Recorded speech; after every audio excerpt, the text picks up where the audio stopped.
So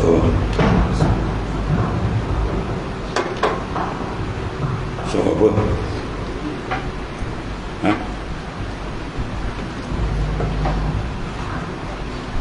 So apa? Lambak punya.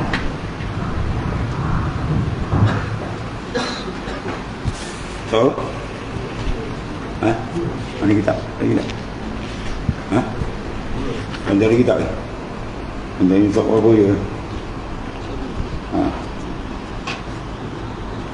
Mereka buat kitab, ada kitab. Kita dah hafal kitab.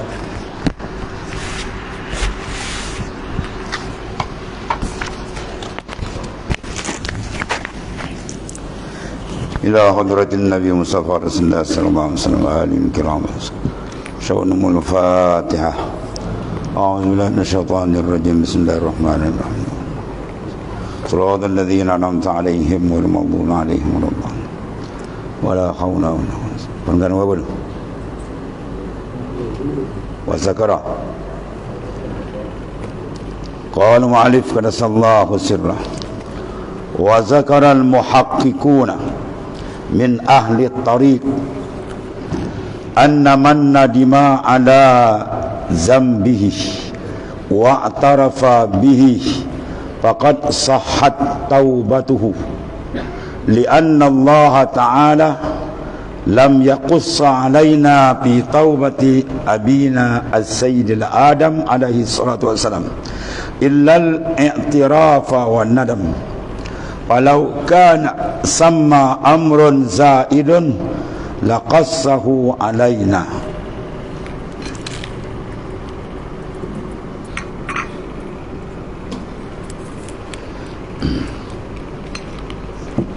Para ulama muhakkikun di kalangan ahli tarik menyebut, maknanya wa zakara muhakkikun telah menyebut oleh muhakkikun, orang yang tahqiq dalam makrifat dengan Ta'ala di kalangan arifina billah. Apa mereka sebut? Sesiapa yang menyesali di atas dosanya, perasaan nadam, yang Nabi kata an-nadam huwa taubah, penyesalan itu adalah taubat. Mana nadam amrun qalbiyun, urusan qalbi. Maka Imam Ghazali sebut muqaddimatun nadam, permulaan untuk sampai kepada nadam, penyesalan, supaya taubat kita tidak dengan lisan saja. Yang berhajat balik kepada taubat, kata Rabi'atul Adawiyah. Kebanyakan orang yang bertaubat, dia perlu taubat balik. Bermakna apa? Taubat dia tidak jadi atau bahaya. Bismillah.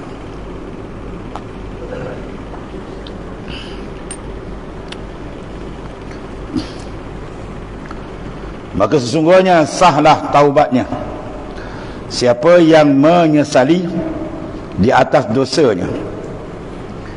Sekarang masalah nak ketuk kalbi kita biar menyesal, itu satu hal. Dia bukan sesat tu tunggu nyesal dia. Senang tadi. Nak ketuk kalbi tu sampai dia rasa takut, maka perlu di antaranya disebut oleh Hujjatul Islam Al-Imam Ghazali, kena sebut resiko, kesan-kesan dosa tu. Dengan sebab dosa, ya, hati tadi hitam, mimma yusawwidul qalb. Dosa itu setengah daripada benda yang menghitamkan akan hati. Nak berjalan ke Tuhan, dia perlu bersih hati. Hati jangan ada hasad, jangan ada dengki, hati jangan ada riak, ada takabur, sombong, ego, besar diri, kepala batu, semua ada tu. Kena buang semua tu. Penyakit tu kalau ada, dia tak layak nak sampai ke hadirat Tuhan.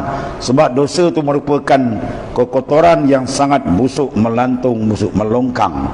Maka kita mandikan dia, bersihkan dia dengan siraman taubat.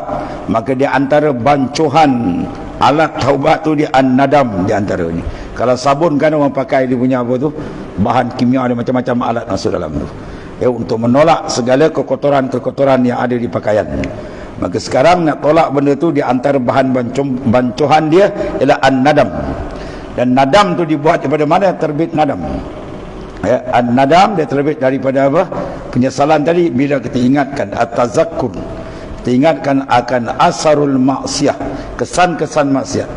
Di antaranya ialah kesan maksiat tu nuqtatun sauda, itu yang disebut oleh Rasulullah SAW. Satu dosa kita buat dia, satu bintik kalbi telah hitam. Pum.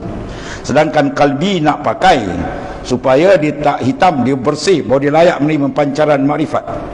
Sekarang hati boleh hitam dia, kena taubat cepat. Jangan liar lama tu. Biar lama dia berkarat, langsung tak ada guna. Ya, tu. Jadi penyesalan tu timbul bila kita ketuk hati tadi dengan resiko dosa. Ya, hitamnya hati, jauh dari Tuhan, maka mendapat laknat daripada Allah Subhanahu wa taala. Ya, dan di akhirat disediakan tempat khas untuk dihumban dia ke dalam neraka Jahannam. Dan ini benda-benda kena ketuk sampai dia rasa gerun dan timbul perasaan betul-betul menyesal, baru dapat satu rukun yang pertama. Kalau astagfirullah luar tak ketuk tak jadi kan. Itu macam cuai hidung keladi. Kena ketuk betul-betul, menghadap betul-betul dengan dia, ya, supaya dia maknanya dapat menghasilkan an-nadam yang disebut oleh Nabi itu. An-nadam huwa taubah, ya, at-taib minaz zam kama la zambara. Orang yang betul-betul kalbi dia bertaubat menyesal, maka dia seolah-olah tidak ada dosa. Tawaran besar diberi itu, Tuhan sapu habis. Semua dosa dia akan terangkat bersih dengan syarat dia betul-betul duduk tangga an-nadam hakiki. Tu. Di atas dosanya dan mengakui dengannya. Wa'taraftu bi zambi. Aku iktiraf mengaku dengan dosaku ya Allah. Bila mengaku dosa macam mana orang mengaku dosa? Tunduk, sedih, takut. Surah Al-Tajil Arus kata Tuhan mengarang Ibn Ta'illah Ta'ala. Apa Ibn Ta'illah sebut? Orang yang berdosa ni wajah dia kamu tengok macam mana seorang yang tidak ada anak. Tiba-tiba dia dapat anak. Anak dia pula cantik. Ya, lengkap, semua orang pun cantik, betul, cerdik, pandai, tapi bom accident mati anak. Anak tunggal kemudian mati. Ya, bila hari-hari perayaan orang lain bawa anak, kau tengok wajah ni kan. Dia tengok anak muram ni wajah dia kan. Atulah muka wajhut taib, wajah orang bertaubat. Kalau bertaubat sallallahu alaihi gitu tak ada, taubat kazib, taubat pembohong kata Sayyidina Ali. Ya, taubatul kazib, taubat pembohong. Naik Sayyidina Ali kata, bertaubat betul sungguh-sungguh. Kita dengan dia tu betul mengharapkan. Ya, kita tak ada siapa boleh tanggung azab Allah Taala. Ya, syaitan nak jauh kita, nafsu aja. Yang dia kata, tapi buat dosa ditanggunglah kepala otak dia. Ini banyak syaitan punya bisikan. Kau nak tanggung dosa Tuhan. Sebesar jarum api neraka tu di masyrik hancur di maghrib. Di timur tu besar jarum kecil aja, hancur habis. Muka kita nak tanggung azab Tuhan, tak ada muka lah tuan-tuan. Jangan dia buat temberang. Dia buat temberang yang cikgu dia apa? Syaitan dengan nafsu punya. Dia telah dibodohkan nafsu. Sebab disebut dia azab yang gerun hati kita. Takut dengan azab Allah yang maha dahsyat dan Allah. Jadi ingatkan sampai gegaran kalbi itu ada. Gegaran rasa nadam, sesal sungguh-sungguh. Lalu kesan zahir dia menitis air mata. Air mata penyesalan tu mahal tuan-tuan. Dan tidak akan disentuh api neraka. Kemudian mengakui dengannya. Ya, wa'tarafa bihi, kemudian faqad sahhat taubatuh. Ya, bila menyesal maka sesungguhnya sahlah taubatnya. Kerana Allah SWT tidak pernah menceritakan kepada kita tentang taubat bapa kita Sayyidina Adam alaihissalam, melainkan pengakuan serta penyesalan. Mengaku mana selendo. Kalau Abang Mursyid kata apa, surrender je lah, dia kata. Jangan kau buat temberang je lah, dia kata. Abang Mursyid kau cakap sebuah tak, mengesap dalam hati. Dan surrender je lah, dia kata, dengan tak ada, mengaku je lah, dia kata. Jangan kau ada pusing-pusing, surrender je lah, dia kata. Jadi kita surrender datangan Tuhan angkat tangan je lah, mengaku je lah. Kalau wali-wali mengaku dosa dia lebih banyak daripada pasir yang melata di bumi, maka siapa kita? Paling jahat manusia dia rasa aku ni ada dosa tak, tu manusia paling jahat panggil. Wali-wali mengaku dosa dia lebih banyak pasir yang melata di bumi. Dan sebab apa dia nampak? Sebab hati jernih. Hati yang berkarat hitam dia tak perasan dia dosa. Dia lawan hukum Tuhan, dia perasan tak dosa. Dan Dia cabar hukum Tuhan, memainkan dewasa tak boleh. Sebab apa? Hati sudah hitam, keras. Maka sungguhnya sah taubat dia bila ada benda tu, sesal yang sungguh, kerana Allah Ta'ala tidak pernah menceritakan kepada kita tentang taubat bapa kita Sayyidina Adam AS, melainkan yang Tuhan paparkan pengakuan serta penyesalan. Maka jika di sana terdapat sesuatu yang lebih daripada itu, pasti dia menceritakan kepada kita mana rukun taubat itulah, penyesalan dan juga maknanya apa? Tentang Nabi Adam AS, pengakuan wa taraftu bizambi, mana aku iktiraf, mengaku dosa kita. Bila mengaku tuan-tuan dan menyesal, dia situ juga Tuhan ampunkan. Kalbi dia ada tu, Tuhan dah buka dah. Itu kasih sayang Allah Ta'ala, kasih kepada hambanya bila gegaran kalbi dia insaf, surrender, mengaku dengan Allah Ta'ala. Banyak mana dosa sekali pun surrender je lah. Tu habis.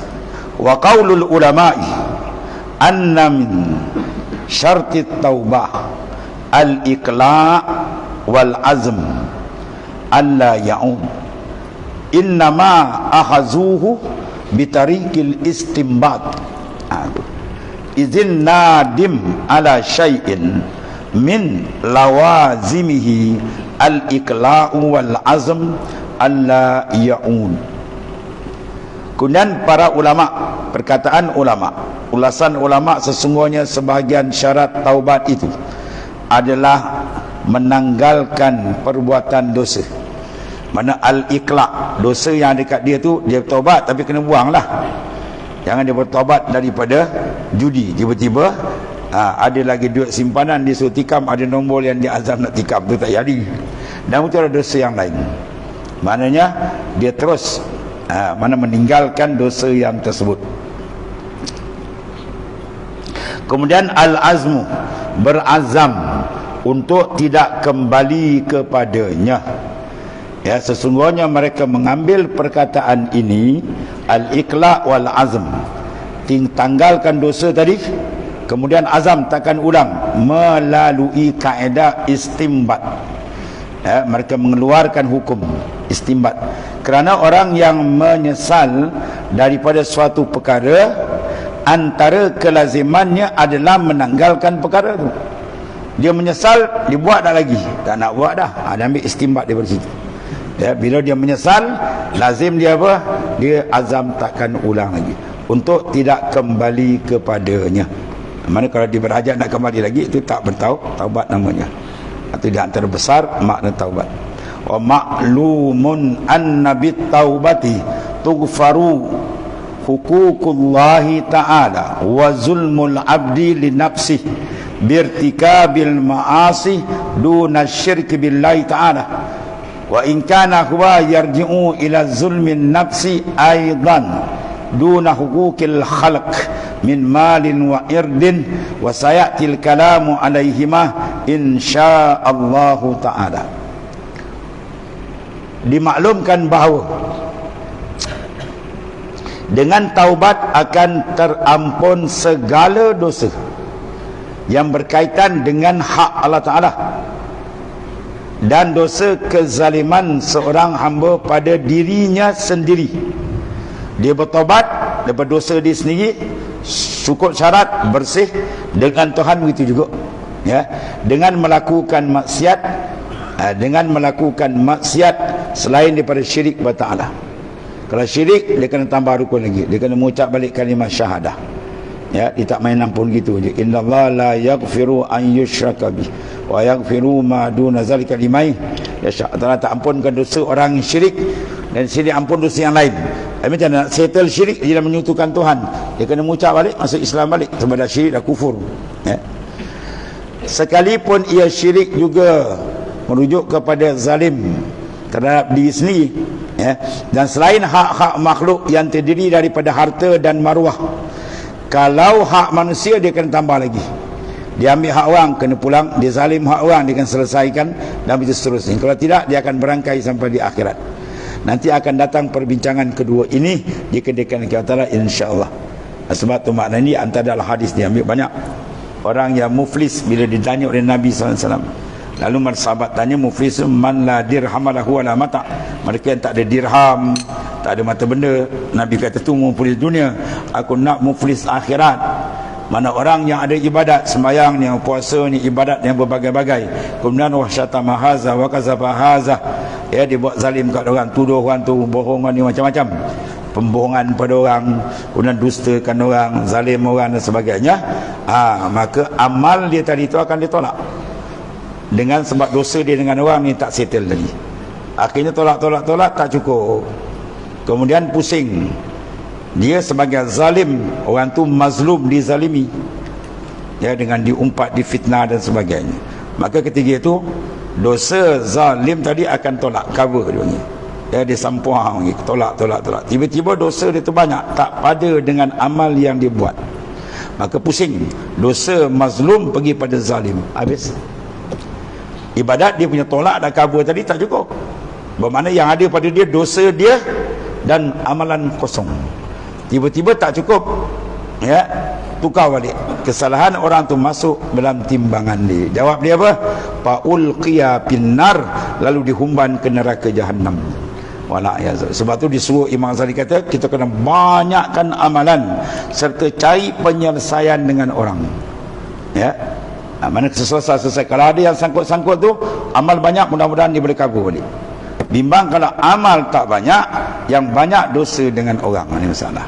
Dosa dengan Allah Ta'ala, insya-Allah kita sungguh-sungguh dengan syarat Tuhan pengampun penyayang. Tapi jangan terperangkap pula, Tuhan tak apa mengampun, jangan. Sungguh-sungguh insya-Allah ada jalan. Tapi kalau dengan orang, kalau dia kata dia tak ampun, bawa dia kes tempat akhirat. Kita ambil hak dia. Alah sikit je tuan, setangkai je bamutan dulu. Tak, aku tak nak ampun. Saya nak bayar, tak ada. Aku nak tuntut akhirat. Macam? Kena. Bengkau dah kita sana tu. Tu berat tuan-tuan. Hak dengan insan, bahaya tu. Lepas kena selesaikan, ya. Hak dengan manusia, anak Adam, cara dia. Dan dengan Allah Ta'ala, cara dia. Supaya datang kita bersih, balik pun bersih. Kalau balik tak bersih sangkut, neraka jahanam tunggu. Wala ayazabillah. Innahu mayyati rabba mujriman bali annahu jahannam. Daripada siapa balik menghadap Allah Ta'ala, berkubang lagi dengan dosa. Tuan beri masa dia 10 tahun hidup, dia apa dia kerja tak tahu, dia basuh benda lain, benda yang tak mustahak sangat dia basuh ni. Sebab tu dan sebut dalam Tuhfatul Murid bagi syarah Syekh Ibrahim Al-Laqani, tiap-tiap pembasuhan yang kamu lakukan, kamu basuh badan kamu, mandi, kamu basuh pakaian kamu basuh kenderaan kamu, pinggan mangkuk yang kamu basuh nak makan tu, ingat yang ada lebih besar daripada tu yang kamu kena basuh. Kata dosa-dosa maksiat kamu tu kena basuh, ya. Pinggan mangkuk kotor tak jadi kita kena neraka, dan badan kita kotor tak masuk ke neraka, ya. Kalau sekadar kotor lah, bukan buat sembahyang, maknanya sekadar tak cantik begitu. Tapi kalau dosa tu tak selesai, ke neraka jahanam tempat di mana, ya. Sebab dia kena betul-betul semak dan selesaikan dengan pembasuhan yang peri Tuhan bagi itu, at-taubah wal istighfar, melainkan pengakuan penyesalan tadi, ya. Habis. Kemudian ulama sebut syarat dia pula tambah itu, iaitu dia istimbat, iaitulah kena apa, itlaq, kena tinggal benda tu, dan azam. Habis. Kemudian satu lagi, wa bada asy-syaikh bitaubah li'annaha asas likulli maqam yataraqqa ilaihi al-'abd hatta yamuta, fakama anna man la arda lahu la binaa lahu, kazalika man la taubata lahu fala hala lahu wala maqam. Di sini kita tengok besar dalam suluk digunakan, ya, kena yang adab jaga dam, kena apa dam dia, taubat, mandi taubat, buat taubat, sembahyang sunat taubat, ya. Artinya sini rahsianya. Wa bada asy-syaikh telah memula oleh tuan syekh kita bitaubah sini. Mana syekh telah memulakan wasiat dengan taubat kerana ia adalah asas. Mana tapak, nak buat gubang ke bangunan, tapak kena ada. Kalau tak ada, tak payah cerita, ya. Itu maknanya asas dia. Setiap makam, semua makam-makam di atas, ya, yang hebat-hebat tu, dia bertapakkan di atas tapak yang betul, iaitulah taubatun nasuha. Kalau tidak, dia tak akan rasakan kenikmatan dia yang dilangkau oleh hamba sehingga mati, ya. Makam yang akan dilalui sampai dia mati. Maka seperti mana seorang yang tidak memiliki tanah, pasti tidak ada rumah baginya. Awak ada rumah? Ada. Berapa biji? 3. Tanah ada berapa ekar? Tanah tak ada, sekangkang ke pun tak ada. Kau buat rumah kat mana? Tak ada, saya buat tanah kubur je. Oh, ada kubur memang ada. Kau tak nak buat rumah, maknanya kalau tak ada tapak, nak buat rumah macam mana? Dia mesti ada tapak, selesaikan tapak. Begitulah tapak bagi ibadah ialah at-taubat. Tanpa taubat tak ada tapak, tuan-tuan. Makna sebab itu dalam hikam Ibn Atta' dia kata apa? La ibadata liman lam, tidak ada ibadat bagi orang yang tidak bertaubat. Taubat adalah pembersihan daripada kekotoran dosa. Bila dia tak nak bertaubat, bermakna kalbi dia masih lagi mendakap dan minat kepada maksiat dan dosa. Macam mana mungkin dia masih lagi minat dengan dosa berkubang, nak masuk dalam mahligai ma'rifah dengan Tuhan? Tak layak dia masuk. Ya, sebab dia kena taubat habis-habis. Maka seperti mana seorang tidak memiliki tanah, pasti tidak ada rumah baginya. Begitu jugalah siapa yang tidak taubat baginya, tiada hal dan makam baginya. Ya, kelakuan-kelakuan ahwalul qulub dia takkan rasakan. Ya. Lepas tu bila kita zikir tak ada rasa apa lah. Dia repot dengan guru, pergi taubat. Ya. Dia pun fikir, aku ni ada dosa. Oh, lagi besar syaitan ni. Ya. Bila kita zikir tak jalan, warid tak dapat, banyak menangis taubat. Memang tebal hijab dalam kalbi itu. Lagi teruk, hijab dia tak perasan pula. Kemudian dia buat-buat tak perasan. Aku ni ada dosa ke? Oh, tu lagi besar syaitan ni. Kalau wali mengaku dia banyak dosa, kau siapa? Ya, atau dia tipu daya, syaitan cukup banyak dan kena pada kita. Ya, sebab tu kaedah kita, izal lam taqwa ala qiyamil lail wa siyamin nahar fa'lam annaka maqbulun qad qabbalatska hatiatuk. Bila kamu tak mampu nak bangun malam dan puasa di siang hari, sedar kamu sebenarnya sedang ditambat oleh maksiat. Qad qabbalat hatiatuk, mengikat kamu oleh maksiat. Sebab tu kamu tak boleh pergi ke Tuhan. Tak boleh pergi kan kalbi dia. Kalau zikir pun power tak ada kan. Nak tawajuh berat, buat kan tak buat, tapi tak boleh pergi jauh. Sebab apa? Pengikatnya dia. Orang kena ikat macam tuan. Dia jalan sikit Ustaz, betul jalan sikit Ustaz. Boleh lah 2-3 tapak je jalan. Kena ikat kaki. Dia kena putuskan ingatan, baru disup dia pergi. Pakailah kuasa kuda tinggi mana pun sebuah perahu. Dia apa? Di jeti itu, dia paling kuasa tinggi kuda dia. Dia punya apa? Dia punya enjin dia. Tapi tali di batang nibung dia tak buka. Boleh jalan tuan-tuan? Mana boleh jalan? Mengambur je lah perahu tu. Tak boleh pergi. Tali tu kena buka dulu. Dia tali dekat, dia buka tali, baru sung dia pergi. Ya, begitulah tali. Maksiat mungkar kena dikerat, baru dia boleh, rohani dia boleh pergi. Sung. Baru akan dirasakan apa yang dirasakan. Satu peringkat ke satu peringkat. Ahwalul qalbi dan maqamul qalbi. Dia akan dibuka oleh Ta'ala. Jadi maknanya, pertama sekali semak betul-betul, ya, basuhan kalbi kita. Lebih daripada kita semak pakaian kanak-kanak kita yang sangat nakal. Anak kita ni kalau dalam kampung dia paling nakal. Dia dengan kubau lebih kurang dia berkubang. No. Kalau hujan aja dia berkubang habis dalam longkang, berkubang dalam apa? Dalam parit di tengah padang tu. Dia punya baju tu kiranya kotor. Ya, besok dah kering panas kita pun nak basuh. Kita ambil basuh dia, kita cucu air gitu. Sekarang dah kering, tengoklah bertepik-tepik tanah lagi ada. Maksud dia apa? Kena tengok betul-betul. Oleh kena kenakalan budak ni, kita kena semak betul-betul. Celah mana punya baju santal habis-habis, baru dia bersih. Begitulah kalbi kita. Kenakalan kalbi kita ni sangat lalai dengan Tuhan. Ana alam wa alam. Ya, kita kena semak betul-betul. Cek satu-satu kat mana disangkut, kat mana disangkut. Ini yang betul-betul dengan bros taubat betul-betul. Baru dia rasa sir dia akan terbuka. Rohani dia akan terbuka. Confirm dia akan buka. Cermin bila lap bersih pun dia tertangkap. Tak boleh tangkap alamin malakut, dia tebal lagi kan. Ya, sebab tu kena nyak tu menangis tu meraung. Bertaubat betul-betul dengan Ta'ala. Hadapkan diri ke Tuhan, tak payahlah menghadap dengan makhluk dan leceh. Ya, menghadap dengan makhluk leceh, tak suruh puji kita, kecil hati orang tak punya, itu sama kerja karut teman-teman. Ya, sebab tu kena farik galbak min narai, kosongkan kalbi kamu daripada makhluk, hadap ke Tuhan. Ya, Ini kalau makhluk puji kita sangkut, makhluk kata kita sangkut, pergi jalan dengan makhluk. Nak kata-katalah, kau nak puji-pujilah, semua jangan masuk. Jangan masuk line kita, jangan ganggu line ketuhanan kita dengan Ta'ala. Sambut Isra Mi'raj berpuluh tahun dan 40 tahun disambut, 20 tahun, 60 tahun Isra Mi'raj. Tapi tak faham Isra Mi'raj. Nabi berjalan ada paling kiri kanan ke? Nabi nak sampai kepada Hadratul Qudsi, mahallu tajalli di situ dengan Tuhan. Nabi berpaling tak? Tak ada berpaling. Panggilan dunia panggil semua Nabi tak paling, jawab pun tidak. Nabi tanya, ya Jibril, panggilan itu apa? Itulah panggilan dunia, itulah panggilan panggilan apa lagi? Yahud, Nasara, mu paling je habis. Tak paling pun macam-macam. Bermaknanya apa? Dalam jalan kerohanian jangan berpaling kepada makhluk. Sampai tarat dia apa? Istiwa uzami wal madhi minal ammah.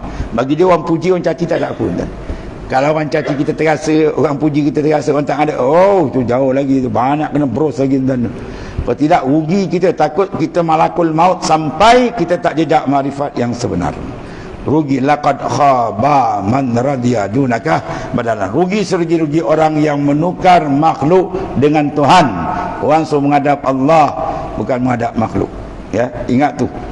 Menghadap hati pada Allah itu rahsia dia besar tuan. Dia akan terbuka tu. Sebab tu dalam sudut banyak terbuka, bila confirm kita hadap betul-betul, memang terbuka ni. Kalau dia tak menghadap, tu yang masalah dia.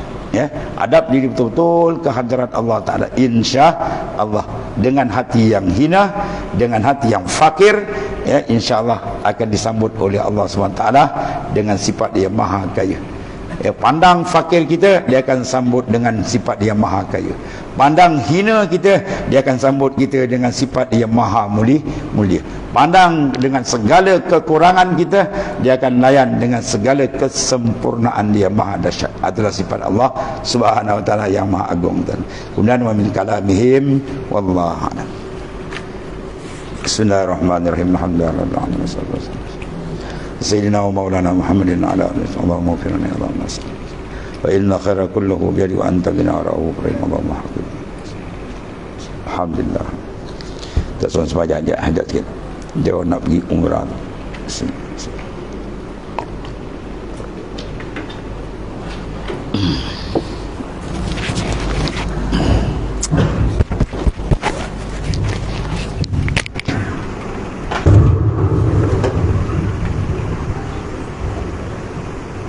Semaya ada